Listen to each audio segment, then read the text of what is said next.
All right, we're live.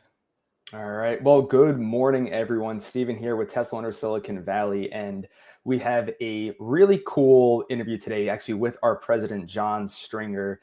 This past weekend, he was at the Robotaxi launch event in Austin, Texas. So we're going to pick his brain a little bit here and learn about his experience and get his thoughts. So without further ado, John.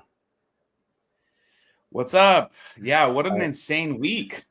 What an insane week. I mean, this is, I'm not going to share everything right now, but, this is such a big moment for the company, and so super thankful to be a part of the process. But yeah, I want to share all things from the experience, but let's jump into it, man. Yeah, of course. I mean, this is something that as Tesla owners, as Tesla enthusiasts, we've been waiting for, geez, I mean, probably ever since we thought of the concept and ever since Elon shared anything with us, but at least since probably 2017, 2018, when autopilot was getting, more baked into the system, when we had enhanced autopilot, full self-driving betas, you were one of the first people, I think the first, non-Tesla employee with the beta.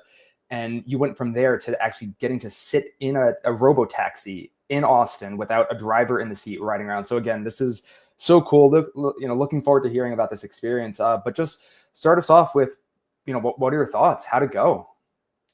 Yeah, yeah, it was pretty crazy, man. Just just to be quite frank with you, like, and you mentioned it right in that in October of 2020, I actually got kind of a similar call to kind of this one with all of the testers. I was actually the first public beta tester in 2020 to actually share my experience of driving in a Tesla with FSD.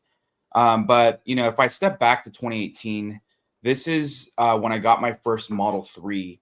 This is what I knew was going to be the future, and what I had hoped for is that, okay, Elon's been talking a lot about, the future of autonomous vehicles. He's made jokes that, it does not make sense to buy a car that is not upgradable to full self-driving. Like, if you buy anything else, it's a thing of the past.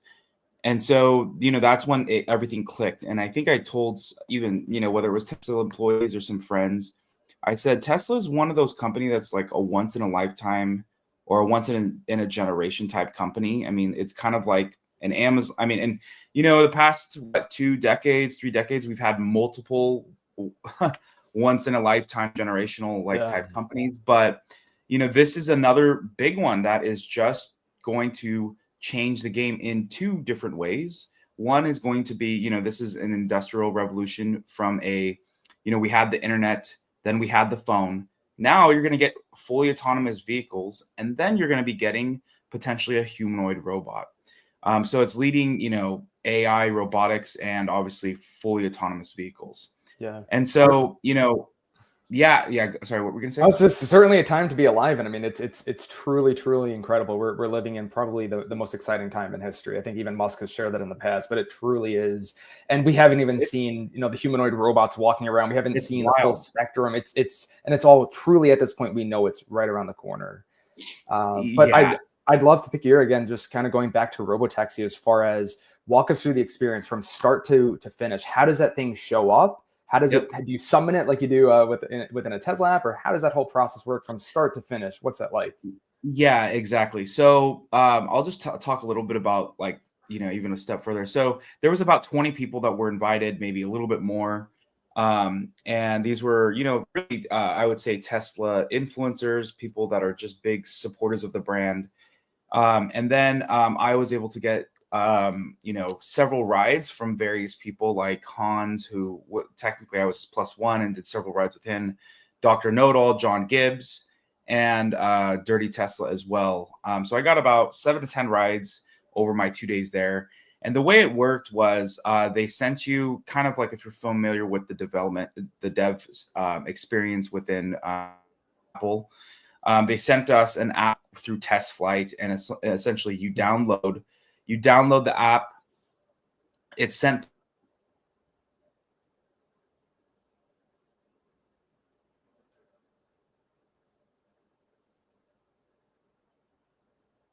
Looks like we might have some delay here from John.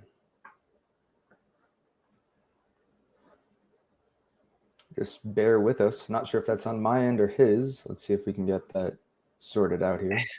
Hey, Johnny, I you think there? that, yeah, I think that was me. I'm sorry. Okay. Hopefully, this is not a sign of things to come. Otherwise, we may have to reschedule this. But We may. what was the last thing that you heard? Just talking about with Dirty Tesla, with some of the other folks who were part of this, Yeah, the initiation of how you get invited to this the super yeah. early So access. they, yeah. So biggest Tesla supporters, about 20 of them. They set it up so that anyone that came with one of the initial 20 people could get into the ride. So they didn't limit it to the plus one. And then what ended up happening is you get Test Flight, the app.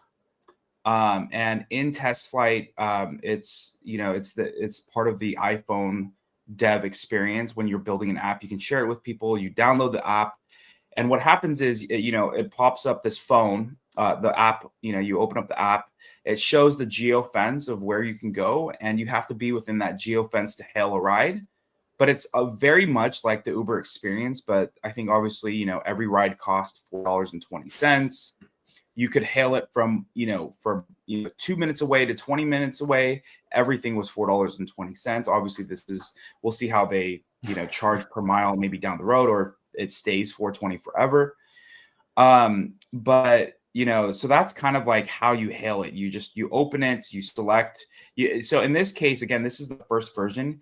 You have to be able to type in an address or a location. There was an opportunity you could look for food, but you can't just drop a pin. So again, this is just the first experience. And then you type in the address and you say select ride.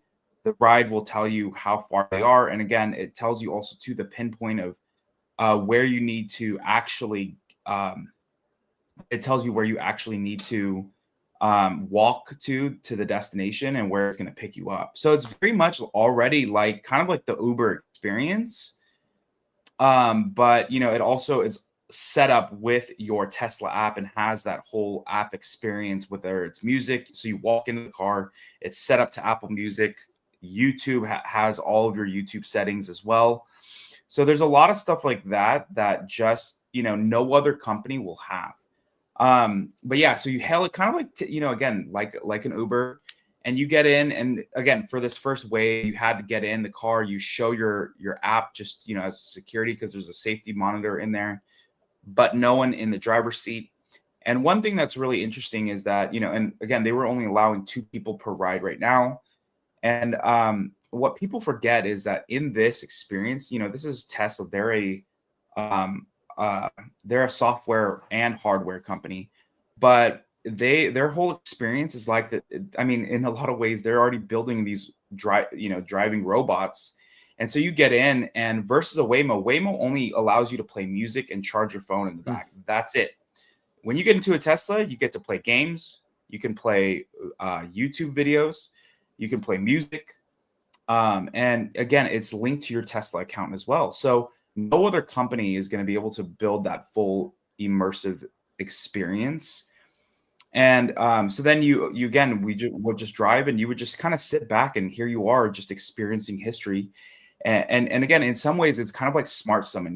When you'd be in a Costco and you say, "Hey, I want to go to the front of the parking lot because it's raining." You hail the ride, and you see the steering wheel turn left and right, and that's kind of what it's like. So it's kind of like watching actual smart summon, and then you're like on your way. And it's just we've all experienced actual smart summon. We've experienced FSD on the highway and on the streets, and now they like put all that together.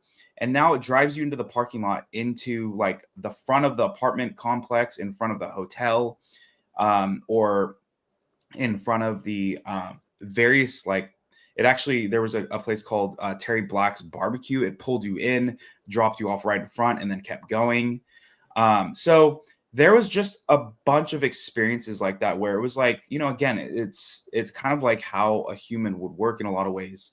There was several instances where you're kind of having to walk a little bit further to the car. But yeah, that was kind of like the overall experience. Again, as you get out, there's like 2 buttons. You can pull over immediately if you need to, or contact support. Those were kind of like the 2 key buttons. And I had an experience with the support call as well. I don't know if we want to get into that, but they just jump on, say, "Hey, what's going on? What do you need?" or if you're in a bad situation, you can just press the pull over button. So yeah, a lot of really cool stuff. We even had a paramedic go by and flashing lights in the middle of the night. We were live streaming. You'll have to check that out. It's our latest live stream outside of this one. And you are able to see it pull over and, a paramedic just blasts by. And that's been one of those things that, full self-driving supervised doesn't have yet. And it's kind of crazy where it's like, you're like, I've been driving FSD. Now I'm able to see this thing do things that FSD can't do. Now we know it is possible. It's a good point you bring up, is that this is not FSD. Like, there's a clear separation between what the Robotaxi in Austin is doing and the latest FSD update that is, at least available to the public. This is a clear difference. There's not just someone in the passenger seat in the front making sure that nothing goes wrong. This is a new stage as far as all things go with Tesla software. Yeah, exactly. It is a different software build for sure.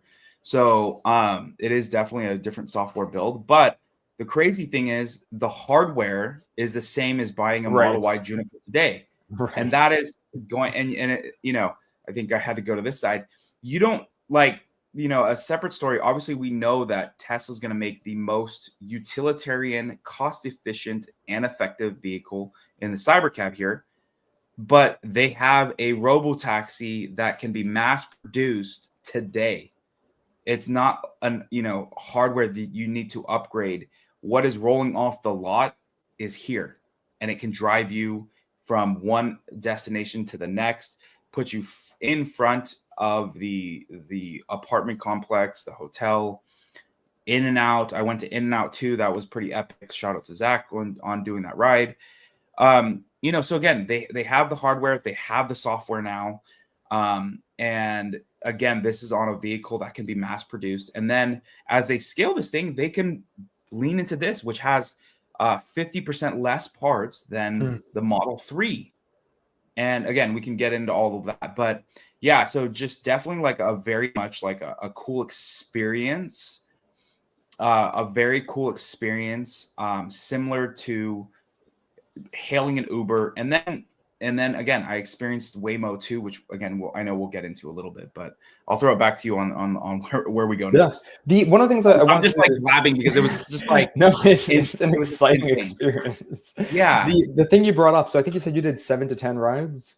Yes. Okay, so how did each of those rides vary? I think you shared a little bit too about how there's certain destinations you can pick from. It almost reminded me of, there was an update Tesla did many years ago where you could do like an I'm feeling lucky, or where other Tesla owners like to go often. It kind of sounds almost like a throwback to then. But how did those rides vary from? Yeah, so we did. I did like about 3 or 4 rides at night, and then I did most of them during the day, and then I did some in the late afternoon. When the sun was out, and they all varied in like where I was going. A lot of times though, I think we were picking short locations, but we were also picking from one side of the geofence to the next. And that's a good and bad thing. The bad thing is that you end up getting in these like long roads that the miles per hour is like 40, 45. And it's kind of just a straight shot for most of the drive, right? And then there's this residential area over by, I think, like south of Austin, but at the top of the river, which is very hilly. And so there's actually like, I think foxes, there's like, I guess peacocks, deer, and all the other random stuff. But yeah, so I pretty much handled every experience as far as the time of days. And a lot of times, most of the rides, I will say, you just want to experience a 20-minute drive, right? So you kind of went from one side to the next. But I also experienced taking it to a grocery store. I took it to a place to eat, multiple places to eat, to a hotel, to apartment building, to a random residential home as well. So we kind of experienced like everything that you think you would experience. Right. And for the most part, like it would take about 6 to 8 minutes for you to hail the ride. I think initially it took a little bit longer just to kind of like get things up and running. Everyone kind of spread out. But now that things are going, it's pretty good. But yeah, I think, I mean, I experienced a plethora of like, different drives. Yeah. So they're giving you the full spectrum of what it will hold in the future. Now, you did also Yeah. mention there's a safety driver that was in the front passenger seat. What role Safety did they play? monitor, Safety monitor. not No driver. safety. Yes, the safety driver is the Robotaxi, the safest driver. But what role did the safety monitor play? Were they active? Did they interact with you at all? Were they kind of just quiet and just there? What was that their presence like? Yeah, so the whole point was actually to you were told to kind of just allow the person to be there. A lot of times they you didn't interact with them at all. You're just recording because they also, you're there to record the experience, right? Not really talk to them. And they're sitting in the car. Some of them were sitting in all day, like a good amount of time. And so they're there just to like take notes, kind of hear the experiences, and then probably report back. I'm just guessing.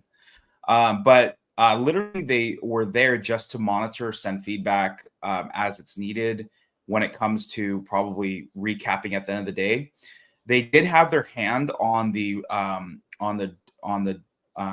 open button, the open door button on the actual Model Y, because again, these were all launch series Model Ys, which so the whole point of that, I believe, was in case of emergencies, they need to stop it. They just open the door and it stops. I didn't experience the opening like the door early, because we weren't trying to break it. But that's literally what it was. And people were like, oh my goodness, what are they doing? What is they're controlling the car with the button. And it's like, I think shout out to Bearded Tesla. He recreated a video. He's like, oh, let me get in my Model Y. I have one of these too. And so, he just pressed the button and it's just all it does is open the door. There was, I think Dave Lee had one video that he put out where there was an intervention and it was like pull over. It was like a UPS truck that was literally backing up. And so that was where I think the actual guy, instead of Dave, he's the one that pressed it because, Dave may have watched it go further or whatever the situation was. But there's also been other scenarios where it's blocking something and then it actually backs out and goes a different direction.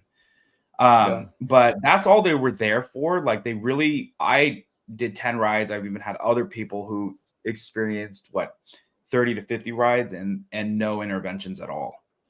So now you also mentioned too, there's some as far as today, again, this is very, very early as far as things go. I mean, it'll progress quickly, but there's some level of geofencing involved today.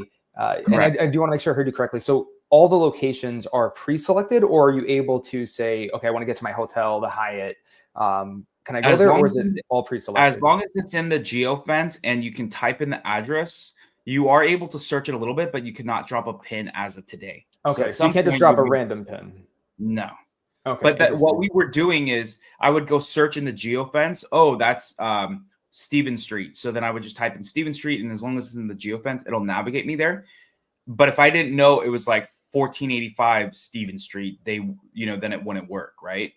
You had to just type in or it would work, but you just cannot drop a pin unless you know the address or you search through some of the amenities. And that might also just be for passenger safety as well, safety for the vehicle. So that makes sense. Now, as far as one last geofencing question, do you have a rough estimate as far as how large that radius was? Was it 1 mile, 2 miles, 5 miles, 10 miles? Yeah, so I would say, okay, so first off, what I heard is that the geofence is actually half the size of the Waymo geofence, first off. Secondly, it was about 20 minutes from, because the geofence was, I'm like, yeah, it was like this and then like this. So there was about probably 20 minutes from like side to side, and then it was going like about 10 minutes worth of driving from top to bottom. So I don't know the exact miles, but it was, again, if it's half the size of Waymo on the initial rollout, like this is just because, again, who knows how many cars they had, whether it was 20, whether it was 40 or 100, whatever it is. It was just really just mind blowing, and just being able to roll that out. Yeah, one last question on geofence, just because I'm thinking about, we've seen, you and I have even gone through downtown San Francisco. We see cars in New York City, all over, the States, especially, that are able to do full self-driving in some really unique and challenging areas. What would you describe the current geofence for the Robotaxis like? Is it residential? Is it city-like? Would you say there are some pretty strong challenges, railroad crossings? Is it anything it's trying to avoid just for now as far as initial stage? Honestly, I didn't see anything that was like it was trying to avoid this scenario, that scenario. Again, I did watch some of the videos from people. I did notice like Waymo taking a different route on like when they were doing like a race. And Kim Java put out a video when she was racing as well. And so, it'll take different routes than even a Waymo, even if you're going to the same location. But they didn't make it obvious. Like it would handle U-turns. It would literally take you into the full parking lot. And you got to think about it. Like it cannot be scared. Like I think for the longest time, FSD was avoiding U-turns. And so it would just make like these square boxes and all this other stuff. But if you can't handle a hard drive, then how are you going to scale this thing? It just needs to be able to go to where you need to go. You drop a pin, kind of as Elon said. You drop coordinates and it goes. And that's why potentially you could see something like FSD unsupervised handle things like India, because at the end of the day, it just needs the coordinates and it can go and it can handle it doesn't need roads. It just can get you there. Where we're going, we don't need roads. Yeah. Well, what's insane is that because in certain parts of what is it, Africa and even India, a lot of dirt roads is what I was trying to say. And so, but specifically, I noticed like when I was at this convention center, there was a sign on the road, and it literally navigated around it. And again, it was probably like that thick. Just like one of those A-frames that were standing up, and it noticed it, and it was going around it. And so super, super cool experience from that regard. But I did not notice it avoiding any certain types of routes. Yeah. Now, as I think you mentioned, all the vehicles that they use, we don't know exactly how many they use, but they were all Juniper Model Ys. Yeah, and what's interesting too is they weren't just like Model Y Junipers, they were launch series with white seats. And so I think what happens was, and we can actually talk a little bit about this, no one knew that this was happening because it was a Model Y, which is the best-selling car in the world. It literally is the new Toyota Corolla. So no one knew unless they knew. Once they knew, and they look at the white seat, they're like, wow, there's no person there. It's driving itself. That's why it's like Tesla did this launch in the most subtle and perfect way. They launched it in a car that can be mass produced. They can put out the Waymo fleet in 5 hours at their facilities. They literally can make in 5 hours, they can make the whole fleet of the Waymo. Shout out to Farzad for that stat. But they did it in a car that is mass produced. It's subtle. Like people just aren't they didn't need the Robotaxi, being made to do this. They have something that they are producing today that can do this. And then just the fact that they threw out the white seat, put in the white seats again, those came standard, I believe, with some of the launch series. And so you look at it and you're like, what is that? There's like literally nothing there. And it just pops, right? Like imagine the black seats in some of even the videos, like from a video standpoint, it's just going to pop so much more with those white seats. Right. That was, I had that thought go through my mind. I was like, why are they using white seats? Like I get the Model Y, that totally makes sense, but why white seats? And now it's because the Model Y there's nothing special about it. It's the best selling car in the world, but it's an amazing vehicle because it's the best, it wouldn't, if it wasn't a best selling car, then it wouldn't be a good car. Right. There's no way that those two things go together.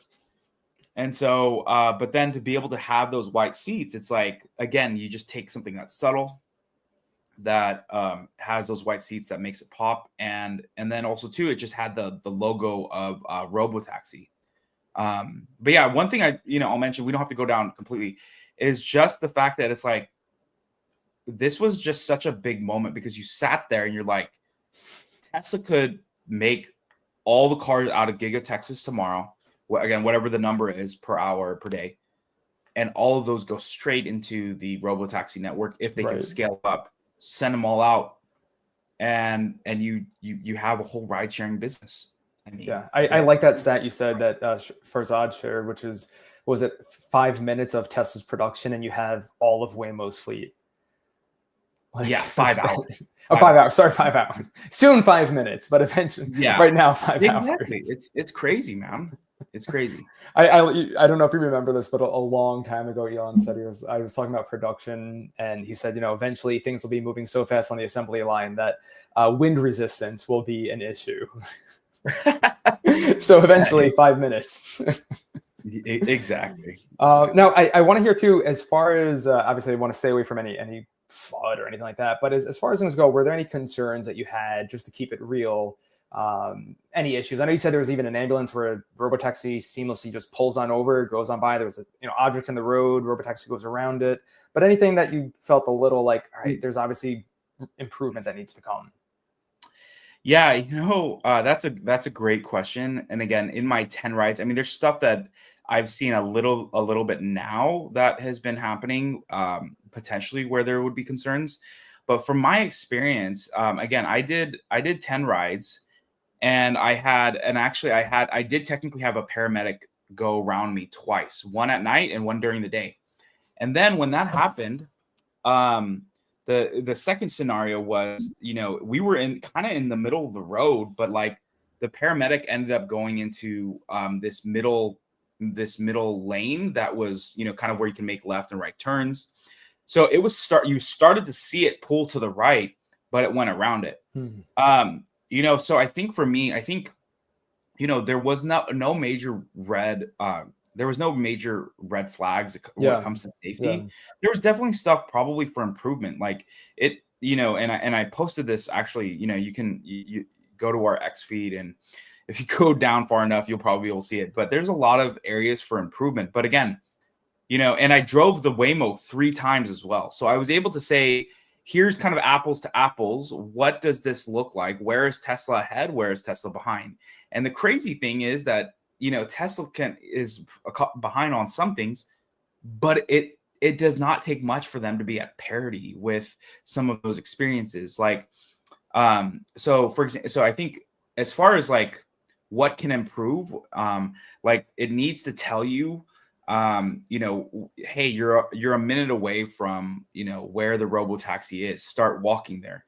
Hey, make sure alert, close the trunk of the door, or if you open the trunk of the car, it needs to remind you as you're getting close to the end of your trip, hey, you open the trunk, we're gonna auto open it, make sure you grab all your stuff.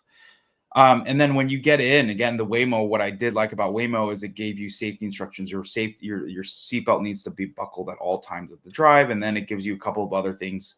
And then other things like having a sticker on the steering wheel. Do not touch the steering wheel, yada, yada, yada, things like that. So like I said, there wasn't any scenarios that I was like, oh, shoot, like I felt really nervous, that weren't abnormal. We did have an instance, and I can say that I don't know who caused it because we were filming and we weren't looking around, where the Robotaxi pulled out. And again, I don't know if that guy was going too fast down the lane, but we almost did have a car like that looked like it was kind of going to T-bone us, but they slowed down. And so that was kind of like a breath of like, you lost your breath for a minute just because you were like, oh no, what's going to happen? But again, this is all stuff that's like just, stuff that I experienced in the Waymo as well. It's just, it's all part of, this whole learning experience of what they're trying to do here. So, I love that you shared before too, the concept of the fact that at the end of the day, Tesla's a technology company. They make cars, they make robots, there's energy, but they're a technology company, which means that they're always able to improve close to almost instantly, right? And I just had a great idea as you shared about how you could have it where it reminds you if you threw something in the trunk would remind you, hey, you got to, the car, the back screen reminds you. They could even have the cameras on the inside say, oh, you left your phone in the back seat, or you left your purse, or whatever it might be. And one other thing you shared too that I think is really going to blow our minds is you've been in the Robotaxi, the actual true Robotaxi that Tesla unveiled. That's got to be such a major difference from when that's actually on the road, of sitting behind something with no steering wheel, no movement, nothing like this going on, compared to what we have today. But you've mentioned Waymo a couple times. I definitely want to. Oh, go ahead. One thing I just want to mention, like, and I completely, so it's doubling down, or it's unpacking a little bit of what you were talking about.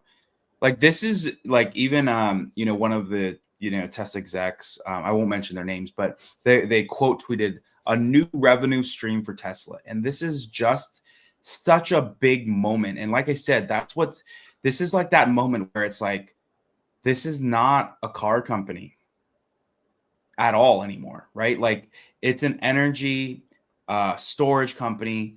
But it not only mass produces cars, but it mass produces potentially fully autonomous vehicles. And they're launching their own Uber and Airbnb now. So imagine you rent a Model Y that's fully autonomous because you're gonna drive around. You want to drive around the United States, and maybe the experience, at least initially, is going to be you have to plug in the car yourself. But imagine being able to rent a Model Y that's driving you everywhere. And again, you're getting that Uber experience. But again, even if they do it in just locations and then they own the fleet, this is going to be insane. Like you're gonna see these the earnings call be all about this. What does the ramp look like? Right. What does the efficiency look like? What's the cost per mile? All of this stuff. It's not, they're gonna say, yeah, we made 350,000 cars. This is what the ramp looks like. But if things slow down, they can just take those cars and as they're expanding and throw it into the fleet. I mean, this is just such a big moment for the company. It's like when Apple probably launched the iPod, right? This is no longer a computer company. This is like a music streaming business, right? This is Apple Music and all that. Like everything starts to click. Like this is not, they don't just make hardware anymore. They make all of these services and now they do TV show. I mean, they're a full media experience company now, right? And more, and obviously the cloud services and everything else that they do, and many more things potentially to come. But this is like that moment. That's what's just crazy, and where I sit back and I'm like, this is kind of what I've been waiting for, and I think people now will be able to get into a Model Y and just say, yep, that's what this is now. Yeah. I think it's so like true. Literally, like my car can be turned on, mass produced, and it looks like everything else, and they have a whole different app experience. You're not buying something that is different. Obviously, we're not going to be able to buy the cyber cab.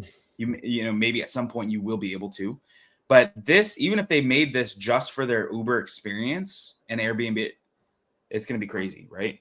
Yeah. So, and that's one of the things we touched on earlier is that we're not waiting. I mean, granted, behind you have a Robotaxi, proper Robotaxi, but we're not waiting for Robotaxis. We're literally driving them today, and it's already here. So compared 100%. To this, I think you've been to Vegas a few times, and you see these Zoox things and these Waymos with $180,000 worth of hardware. I think is on top of the car that already probably costs 60 to 90, I'm sure.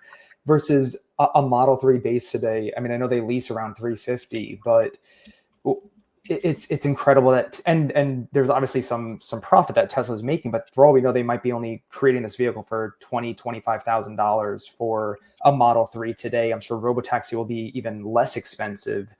But how would you say you've rode in some Waymo vehicles, some other self-driving vehicles? How does that experience compare? Yeah, so so first off, like, don't get me wrong, I am never going to be like sitting here tearing down Waymo for being a crappy product or a bad. Like at the end of the day, we need multiple players, kind of like Uber, Lyft, and some of these other ride sharing experiences. Like there can be multiple players. Like they don't need. It's kind of like saying, oh, Tesla needs the whole market share for EVs. It's like no, they don't. It's like they just need to be able to continue to get it's about the mission and the movement.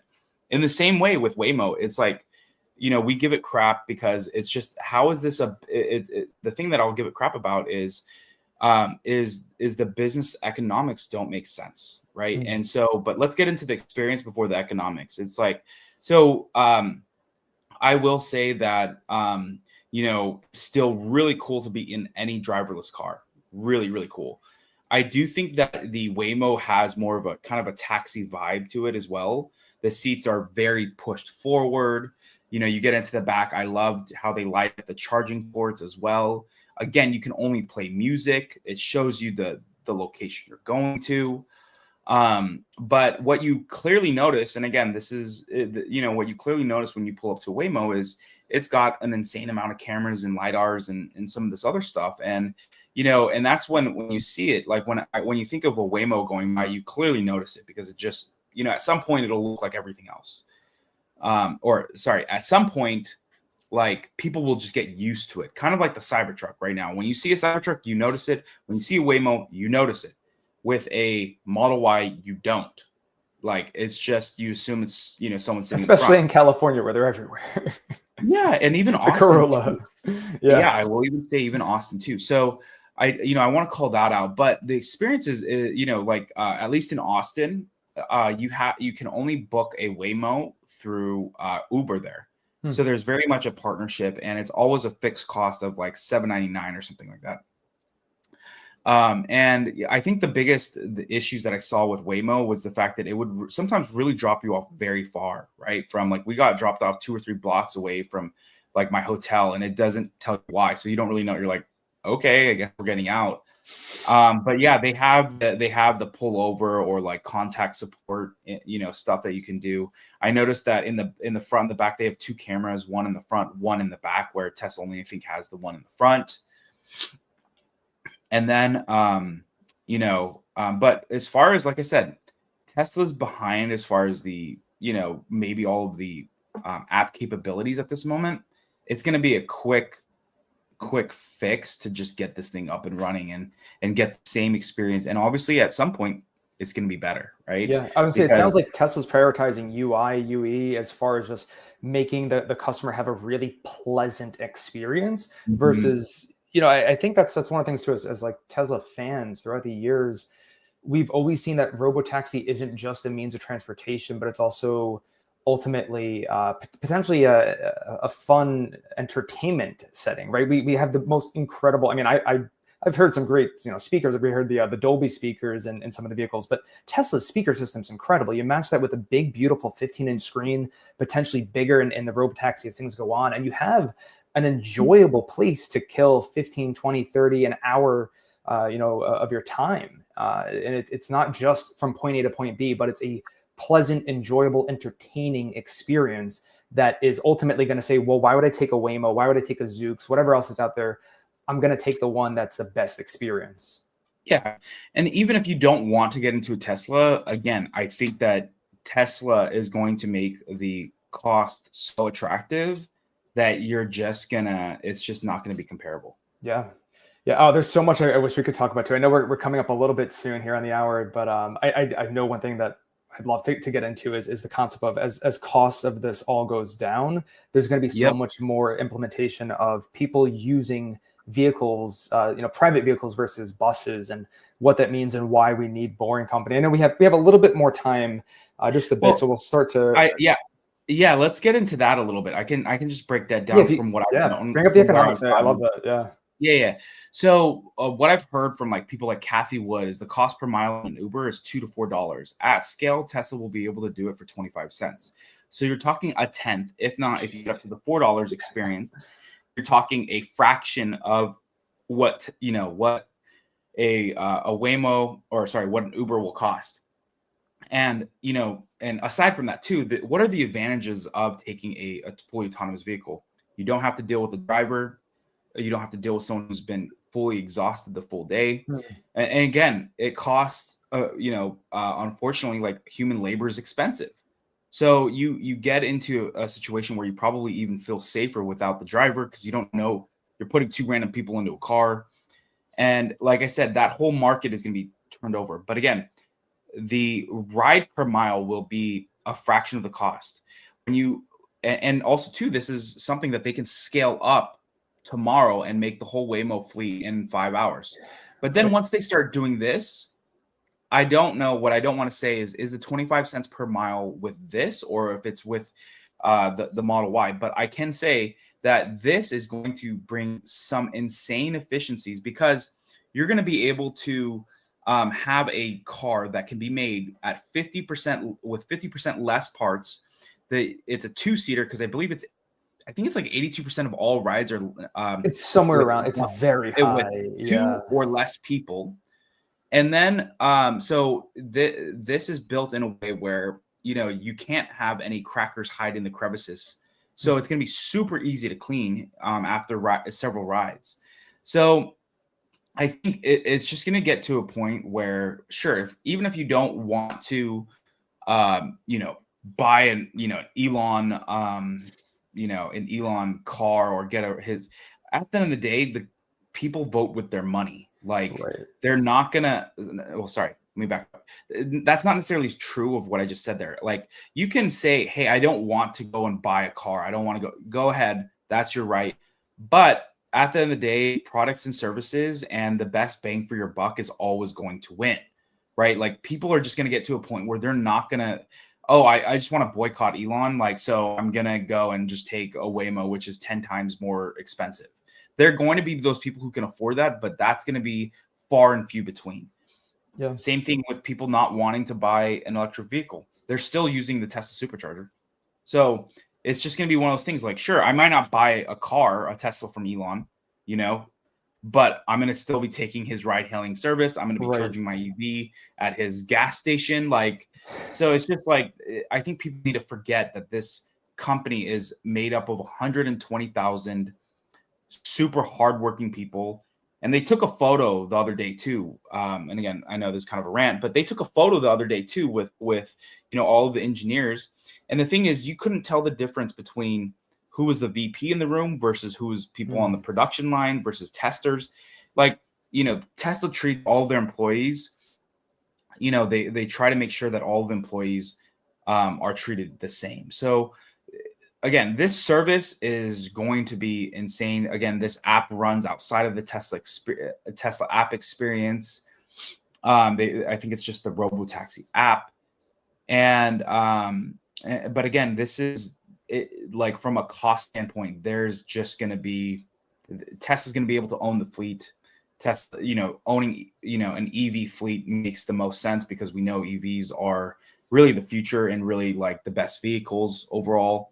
And so again, when you start cost of maintenance and all that other stuff, that stuff just goes out, right? I mean, you start seeing all of these police fleets are starting to turn to EVs and Tesla specifically, because again, it's been proven out. The company's been around since, what is it, 2003, something like that. So 22 years, but they've been mass producing the Model Y since 2018. So, it's just going to make all the sense in the world. I was going to say that the future is often indicative of the past, and with Tesla, we've seen, just for kind of tech people out there, we're ultimately going to be getting an Apple product as far as everything goes, but for Android prices. And I think that's what, and why I say the future is indicative of the past is that's what we're getting today with Tesla.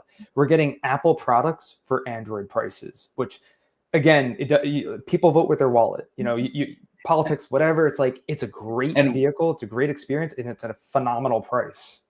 And one thing that Apple hasn't been able to do really is have their same standard and create an Android price, right? They haven't.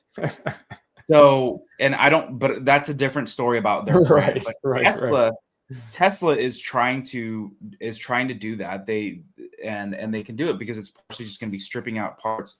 But again, you're not going to be buying a luxury vehicle, right? Like, the Model 3 and Model Y, it can still feel a little bit expensive, but the cost has come so far down from the original launch of these vehicles.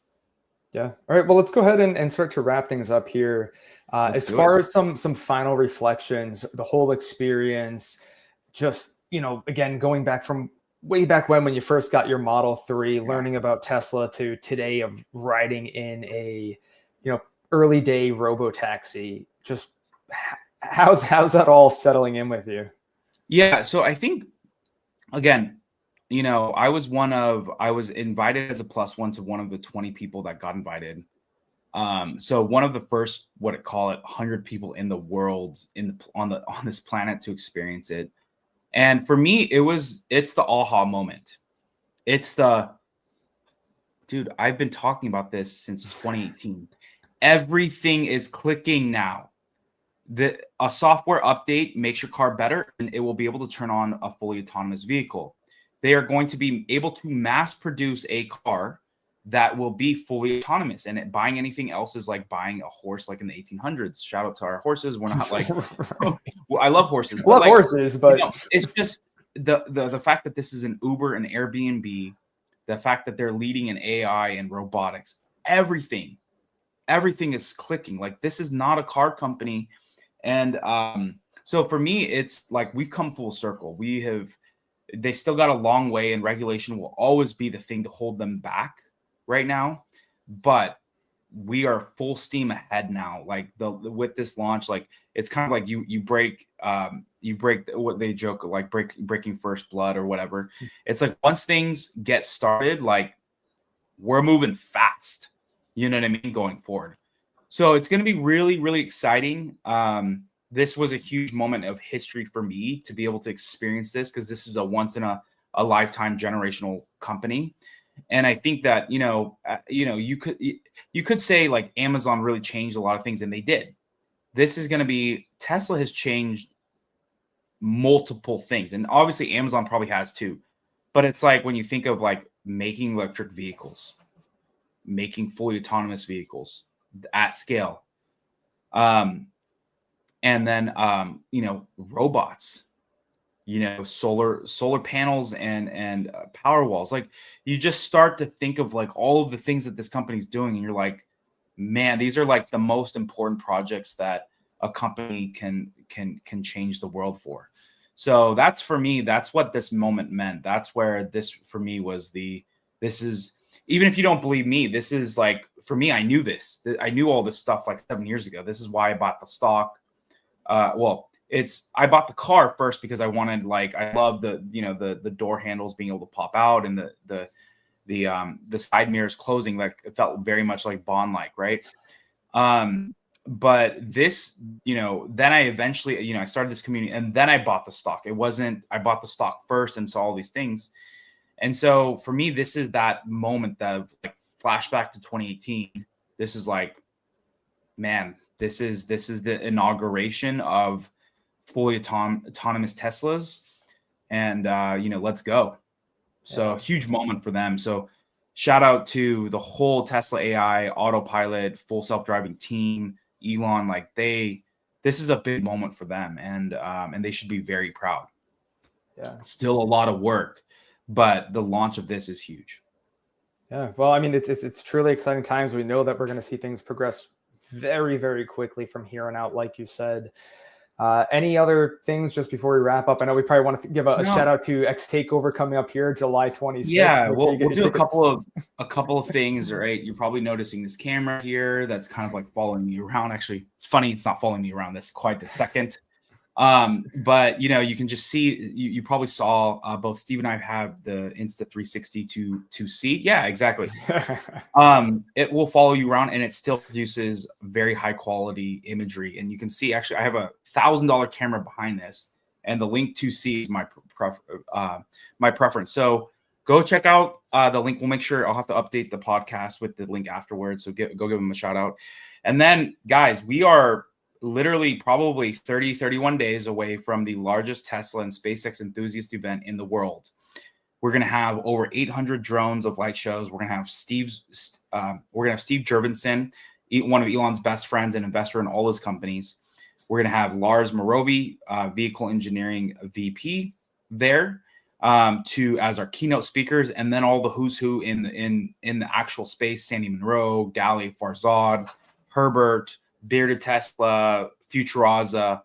Like, the list goes on. Go to xtakeover.com. San Mateo County Event Center. I went and did a walk around. The location is fabulous, super central to SFO, and also to you feel super safe and secure, right? This is two walls, not just one wall. We got two walls. We got two walls, and a mini army that we have. Yeah, of security and police. So, yeah, so it's going to be super, super exciting. Over 30 vendors, a cool maybe miniature golf course, some stuff. I heard Tesla's potentially going to be doing some really cool stuff as far as even activations for the kids. Again, I can't give away everything. All I can say is you're gonna walk away this year, and if for whatever reason of not coming, you're going to regret it. I'll put it that way. And Friday night, the light show, the drone show, 800 drones in the sky. Yeah. It's going to be, yeah, it's going to be epic. Go check out the xlightshow.io guy, Simon. Love that guy. Go check out his channel, and you'll see what they just did at the summer meetup. They had 400 drones. They had just it's wild what they did in that drone show over a lake. And again, we're gonna have over 800 drones. So shout out to Northern Shore Drone or Northern Drone Light Show. Lights drone show, Northern Lights. And so shout out to them for making this happen. But yeah, it's gonna be epic. Yeah. All right. Well, yeah, again, everyone, thank you for watching. Yeah, of course. Yeah, xtakeover.com. Thank you, Steven, for running this, and super excited. Go check out our YouTube channel to see some of the drives. If you want to experience that, we're boots on the ground. We are the media now. So, but yeah, everyone have a good day. Hope this was helpful to break it down. But you are, for myself, I do not do this full time. And so for me, like, to give you a citizen journalist perspective, obviously, yes, I'm biased. I'm a fan, but like, honestly, I don't have to sell something that's already amazing. So go check it out. Go check out those videos, and we will see you guys all next time.